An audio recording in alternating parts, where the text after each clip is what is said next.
And we're back again. My name is Bill Hosko. And I'm Christin Smith. And Bill, do you think this building is as ugly as some people say? This building, from an artistic standpoint, is a blank canvas. A lot of you may know of the XL River Center here in downtown St. Paul, where the Minnesota Wild play hockey. Right across from it is a Holiday Inn. And before it was a Holiday Inn, I think it was called a Days Inn. Indeed. And Holiday Inn bought it. And that building back then had a facade much like this. They changed the facade and doubled the room rates. So there's a lot you could do with this building. Structurally, it's as solid as the day it was built in 1969, but there's a great deal you can do with the building. So it is not ugly. Okay, you really think it is important that this become a year-round multi-use facility? Would you like to elaborate on that? Absolutely. You know, the city's ballpark plans, the Saints will have 53 home games each season, spread out over 3.5 months.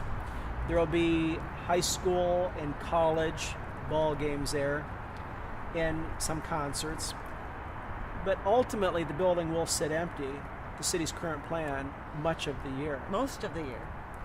Very Presumably. likely. Where if you repurpose the building, as I've suggested, based upon input from other people, there could be something going on here basically every day of the week, year-round. You kind of answered the what can be done with it. Or is there anything about cost to taxpayers, jobs, and Macy's you want to discuss before we Well, continue? I think, again, as I mentioned in the first, there's two videos here. There's another one prior to this, so if you've not seen it, perhaps you can jump back and see it.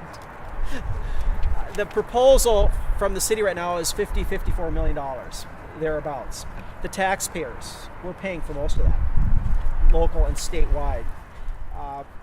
So what's going to be our return on that? And I think most people that I've talked to, maybe you agree, and maybe Bill does there too, is let's get the greatest return on $1. I can't hear with the wind right now. Let's wait for it to cool down. All right, we're better. Okay, that gale is past. Okay, go ahead. Where was that? Talking about the value for the taxpayers. We're going to be paying for most of the city's plan, ladies and gentlemen. $45 million thereabouts out of the taxpayer's pocket. I think it's very important we do something that brings the greatest return, and I truly believe by saving the building, you get a far greater return on that investment versus building a standalone, largely seasonal ballpark. Right. Saving this building, there's 4 levels of space remaining even after the ballpark's in. The other side of the building would have 3 levels of indoor parking. That's a lot of revenue for the city. No kidding. What were some of the other ones that you mentioned? Macy's and jobs. Well, jobs, with the city's current plan, you're largely transferring existing economic activity from the Midway area, Sure. or wherever these high school and college baseball games are being played. If not Midway, they're being played somewhere else. So you're just transferring that activity to this site. From St. Paul to St. Paul. And those jobs. Right. So how many more new jobs are actually going to be created by moving it down here? And if the facility sits empty, 6 months out of the year, 5 or even 7, how many of these surrounding businesses, Bulldog Coffee or Heartland Cafe, are really going to hire that many more people? And they're certainly not going to do it year round. And I've been a retailer in downtown St. Paul for all these years, and I've watched the retail environment just collapse. Right. Macy's agreement with the city of St. Paul expires at the end of this year. Right. Are they going to stay beyond that? People are saying the odds are that they will not stay. So it's more important than ever that we create a year-round activity center on this site. Right. I think now we're going to head around to the front of the building. We're going to go around the front of the building. We're really going to get the sound of the traffic now. I don't know if, ladies and gentlemen, you can hear the traffic. Whooshing noise. You take down this building, and that is just going to come into this area. Both ballparks are going to get that. Right. But if you save the bulk of this building, it actually protects the heart of Lowertown. Right, kind of a noise or sound barrier. It's a sound barrier, absolutely. Hello, I'm Bill Hosko. And I'm Christin Smith. We are now in front of the Gillette building. And Bill, tell us what could be done in time for the Saints opener in 2015. Well, bill number 2, if you could, we will back away from the camera and pan this building to show people at home how large it is.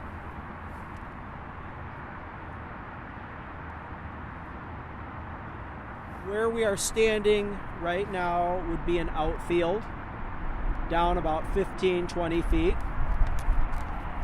Straight ahead, of course, infield. About a third of that building would be cut away, and infield would be within that cutaway section of the property.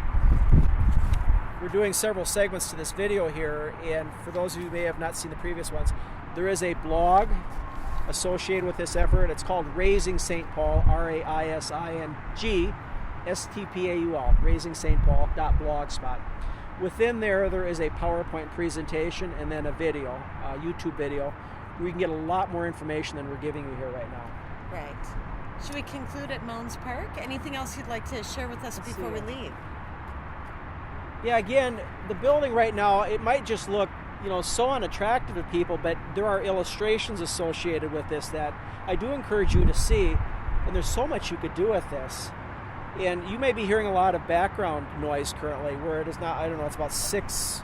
Yeah, I think it's almost 7 p.m.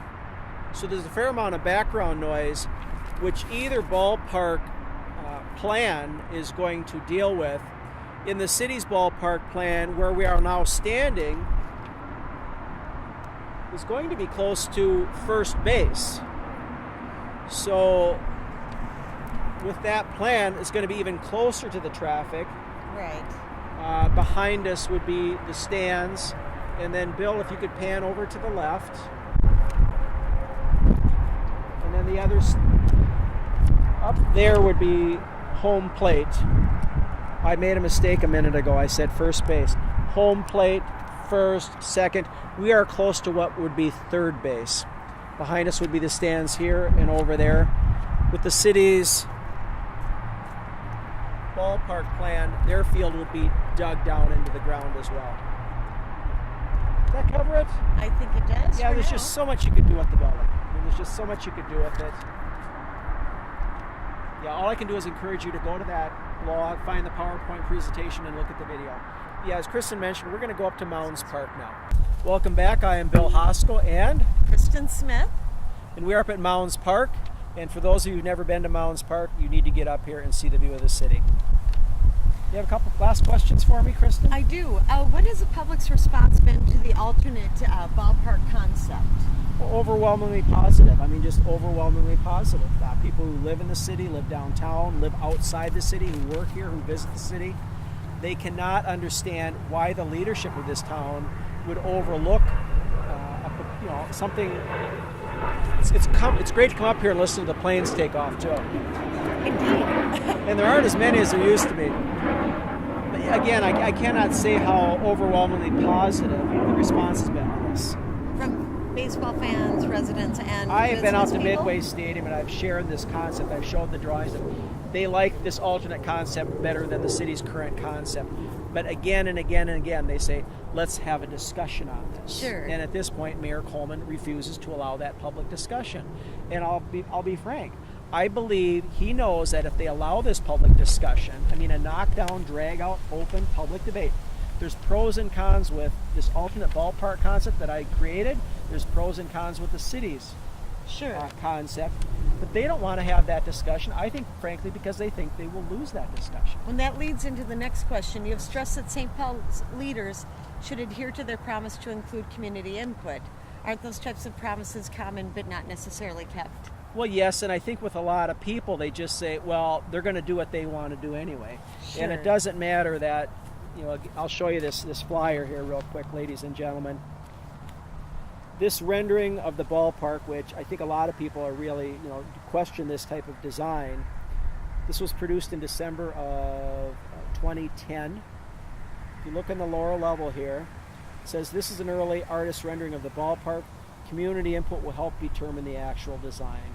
Well, frankly, at this point, they really know what they want to do, and the community input in their decision is going to be minimal. Could the alternate be built for the same amount, roughly? I've been in architecture and construction for many years, and I truly feel it can. it shouldn't be up to me to go out and hire architects and engineers to give cost estimates. That should be the city's responsibility. Sure. They are the trustees of this public money, Sure. and it's in the interest of the people's money to look into this. Can we do more with that amount of money? Absolutely, for that same amount of money, I'm very confident to say you could put in the ballpark amphitheater. I think we may have talked about this earlier in the video. You could put in the ballpark amphitheater component, the parking facility, the rooftop amenities, and then the Skyway connection for that same $54 million. And then that commercial space can be built out as the tenants are found. Is Mayor Coleman about to make a mistake? Is Mayor Coleman about to make a mistake? I've known Chris for many years, since when he got elected to the city council and as mayor. I do believe he's about to make a mistake. And all I can tell, I've told people again and again, this alternate use concept could benefit him so much more politically. Sure. What can people do about it? I mentioned earlier in the video, first thing, you can call his office. And a lot of people are shy about calling the mayor's office. They're actually a little bit intimidated. And I said, Chris is a human being just like the rest of us. And his phone number, I think I have it here, area code 651-266-8510. And there is city council in the city of St. Paul. There's 7 council members. And if you want to call their general number, it's 651-266-8560. I mentioned earlier the blog address, raisingstpaul.blogspot.com. And there's contact information. If you find that video on there, that YouTube video, you will really enjoy looking at that. At the end of that video, it gives their email addresses. You are welcome to phone my business if you like, here in downtown St. Paul, over there in downtown St. Paul. Area code 651-222-4767. Kristen's, I've had this number for years. I have it memorized for years. And you are welcome. Email me if you have questions, concerns, disagreements with what you've seen in this video. We're going to make another one, and we're going to do a segment on the questions or the feedback we've received from people. And Facebook, I think you said they could contact you as well? They can go on Facebook. The email address is raisingstpaul@gmail.com. Perfect. Is that about the end of it? I think it is. Okay. Thank you, Bill. Thank you, Bill. Okay, we will be back again soon. Let's read this together. Uh-oh. Wait a minute. Come on in here. Get in here, Here Eva. we go. We will be back again soon to talk about baseball and more. Thank you for watching. And what do you have to say, Bill? Let's look at the skyline as the sun sets. Okay. Hey. Look at that beautiful sunset.